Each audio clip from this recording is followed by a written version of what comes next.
Good morning, students.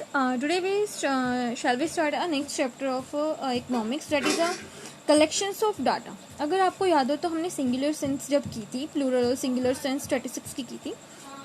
जो हमारी singular sense थी, ठीक है, जो हमारी सिंगुलर सेंस थी जिसके अंदर हम क्या करते हैं, अपने डाटा को स्टैटिस्टिक्स की फॉर्म में कलेक्ट करते हैं और प्लूरल सेंस में हमारे पास डाटा आता है, डेटा, ठीक है. और हमने जो सिंगुलर सेंस की थी उसके अंदर कुछ स्टेप्स किए थे, जिसमें फर्स्ट स्टेप ही हमारा क्या था, कलेक्शंस ऑफ डाटा का था कि आप डाटा कैसे कलेक्ट करोगे. मीन्स आप सेंसस मेथड का यूज़ करोगे या सिंपल मेथड का यूज़ करने जा रहे हो उसके अंदर. तो just before starting these two methods, first of all we take example. अगर मैं 2000 स्टूडेंट्स का डाटा कलेक्ट करना चाहती हूँ, या फिर आप हमारे अपने स्कूल का एग्जांपल ले लेते हैं कि मैं 1000 स्टूडेंट्स का डाटा कलेक्ट करना चाहती हूँ. अगर मैं जो इन्फॉर्मेशन कलेक्ट करना चाहती हूँ, अगर 1000 के 1000 स्टूडेंट से कलेक्ट करूँगी, वो मेरा कहलाएगा सेंसस मेथड. क्या कहलाएगा? सेंसस मेथड, जिसको हिंदी में बोलते हैं जनगणना विधि. अगर मैं 2000 स्टूडेंट्स में 1000 स्टूडेंट से अगर डाटा कलेक्ट नहीं करती, हम 1000 लेकर चल रहे हैं, अगर उनसे डाटा कलेक्ट ना करके अगर मैं कुछ ही स्टूडेंट्स से डाटा कलेक्ट करती हूँ, क्लास वाइज मीन्स जितने कुछ ही 5 स्टूडेंट्स का डाटा कलेक्ट कर लेती हूँ, that is my sample method. उसको क्या बोला जाता है? सैम्पल मेथड कहा जाता है. तो कलेक्शन ऑफ डाटा, डाटा को कलेक्ट करने के दो मेथड होते हैं. First is the sample census method, second is the sample method. A हमारा सेंसस मेथड है, सेकंड बी हमारा क्या है? सैम्पल मेथड, सैम्पलिंग मेथड भी कह सकते हैं, जिसको हिंदी में क्या बोला जाता है? इसको प्रतिदर्श विधि. तो सेंसस मेथड कौन सा मेथड होता है? Census method refers to that method in which data collected of universe population. Census method वो मेथड होता है जिसके अंदर हम क्या करते हैं, यूनिवर्स पॉपुलेशन का डाटा कलेक्ट करते हैं.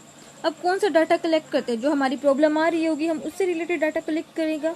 एक इन्वेस्टिगेशन के अंदर एक इन्वेस्टिगेटर क्या करता है, यूनिवर्स पॉपुलेशन का जब डाटा कलेक्ट करता है, होल पॉपुलेशन का जब डाटा कलेक्ट करते हैं. जिस हमने इकोनॉमिक्स में 10th में स्टडी भी किया है कि जनगणना होती है. तो जनगणना जब की जाती है पॉपुलेशन की, कि हमारी कंट्री में टोटल पॉपुलेशन कितनी है, तो सभी पर्सन को काउंट किया जाता है. उसी को क्या बोलते हैं हम? सेंसस मेथड बोलते हैं. जस्ट उसको हम हिंदी में बोलते हैं जनगणना, यहाँ पे हम इंग्लिश में क्या बोल रहे हैं? Census method. तो census method refers to that method in which we collect the data of the universe population. कौन सा डाटा होगा? प्रॉब्लम से रिलेटेड डाटा होगा इन्वेस्टिगेशन के अंदर. सबसे पहले हम इसका डायग्राम देख लेते हैं सेंसस का और सैम्पल मेथड का.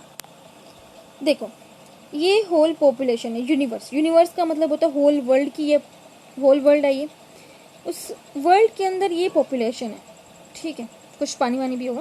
तो ये होल वर्ल्ड है, इसके अंदर क्या है? ये हमारी पॉपुलेशन है. जब इस पूरी पॉपुलेशन का डाटा कलेक्ट करूंगी तो ये कहलाएगा मेरा सेंसस मेथड. जब हम यूनिवर्स पॉपुलेशन का डाटा कलेक्ट करेंगे, that is called census method.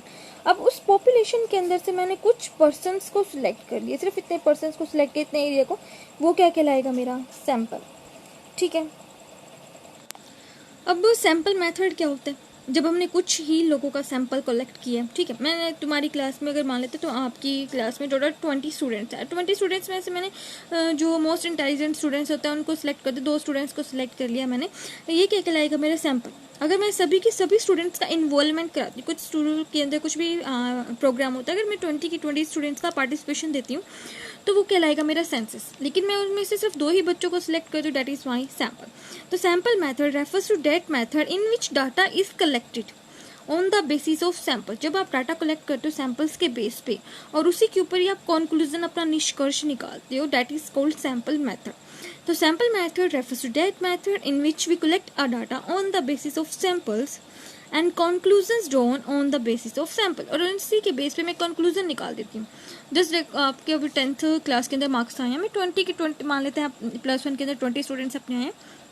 20 के 20 स्टूडेंट्स का अगर मैं डाटा कलेक्ट करती हूँ कि ओवरऑल हाई परसेंटेज किस बच्चे की है, क्योंकि टीचर्स एक आइडेंटिफाई जरूर करते हैं कि कौन बच्चा का किसका क्या बैकग्राउंड रहा है. तो मैं सभी के सभी का कलेक्ट करती हूँ, डेट इज माई सेंसस. अगर मैं कुछ ही बच्चों का 2-4 बच्चों का से मैं पूछ लेती हूँ, उसी के बेस पे मैं जस्ट आइडेंटिफाई कर लेती हूँ, पूरी क्लास को ये रिप्रेजेंट कर देती हूँ कि हाँ भाई 70% ऑन एन एवरेज सभी के ही मार्क्स होंगे, तो that is my sample method कहलाएगा. उसके बाद आज हम इस सेंसस मेथड को देख लेते हैं. इसकी क्या स्टेबिलिटी है? Sample in size widely diverse item in the population. साथ साथ तो एक बार कर ही लेते हैं. जिसके अंदर सेंसस मेथड के अंदर क्या होता है, जो साइज होता है सैंपल का, अगर आप सेंसस मेथड को यूज़ करें होल पॉपुलेशन का डाटा कलेक्ट करके, तो उसका सैंपल का साइज कैसा होना चाहिए? छोटा छोटा होगा तभी तो आप सभी का डाटा कलेक्ट कर सकते हो। अगर मैं कहूँ कि मैं पूरे स्कूल का डाटा कलेक्ट करने लगूँ तो ऑब्वियस ही बात है, ये एक लिमिटेशन बन जाएगी, मेरा टाइम एफर्ट लगेगा, मेरे कॉस्ट ज़्यादा आ जाएगी, टाइम लगेगा मेरा।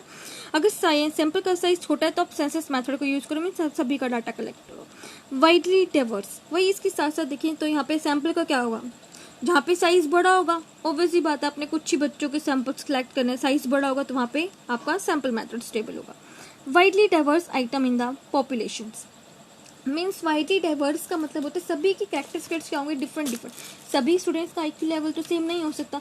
इन द सेम सेंस जब हम सभी पॉपुलेशंस का डाटा कलेक्ट करेंगे, सभी की कैरेक्टरिस्टिक्स भी क्या होंगी, डिफर्स होंगी, कैरेक्टरिस्टिक्स सभी की डिफर्स होंगी। मीन्स कोई ज़्यादा रिच होगा, कोई पुअर होगा। सॉरी, नॉट रिक्वायर्ड एक्यूरेसी, और ये जो मेथड होता है वहाँ पे यूज़ किया जाता है जहाँ पे आपको एक्यूरेसी ज़्यादा ना चाहिए, ठीक है। लेकिन सेंसस मेथड वहाँ पे यूज़ किया जाता है जहाँ पे आपको हाई डिग्री ऑफ एक्यूरेसी की नीड हो, तो वहाँ पे आपका सेंसस मेथड यूज़ किया जाता है। और सैम्पल मेथड की अगर इसी के साथ डाइवर्स कैरेक्टरिस्टिक्स के साथ मैच करें तो हमारा सैम्पल मेथड वहाँ पे यूज़ किया जाता है जहाँ पे जो कैरेक्टरिस्टिक्स है पॉपुलेशन की क्या हो, सिमिलर नेचर की हो, तो वहाँ पे आपका सैम्पल मेथड यूज़ होता है। लेकिन जब कैरेक्टरिस्टिक्स डिफर किया है तो वहाँ पे census. Requirement of intensive examination of different item, आपको क्या करना पड़ता है, सभी आइटम्स को क्या करना पड़ता है, रिक्वायरमेंट करनी पड़ती है एक्सटेंसिव। एक्सटेंसिव का मतलब होता है आपको डीपली यूनिवर्स पॉपुलेशंस के बारे में पता चल जाता है, सभी की एज, सेक्स मेल है क्या फीमेल है, उनका status means rich poor, government job में है, एजुकेशन क्या है, उनकी क्वालिफिकेशंस क्या है, ऑक्यूपेशन क्या काम करते हैं, तो सभी के बारे में आपको पता चल जाता है। That is called intensive examination of item. Intensive examination not required, क्योंकि सैंपल है, आप कुछ ही बंदों का कलेक्ट करोगे, कुछ ही पर्सन का कलेक्ट करोगे तो वहाँ पे आपको सभी के एज ऑक्यूपेशन का पता नहीं चलता, आप कुछ कंक्लूजन ही उसी के बेस पे ड्रॉ कर लोगे। High degree of reliability and accuracy, वही हमने डिस्कस कर लिया कि रिलायबिलिटी एक्यूरेसी अगर आपको ज़्यादा चाहिए तो आप सेंसस मेथड को यूज़ करोगे, लेकिन आपको रिलायबिलिटी नहीं चाहिए तो आप सैंपल मेथड को यूज़ करोगे। और यूनिट इसमें कैसी होनी चाहिए, सिमिलर, इसमें कैसी होनी चाहिए कैरेक्टरिस्टिक्स उसकी डाइवर्स नेचर की होनी चाहिए।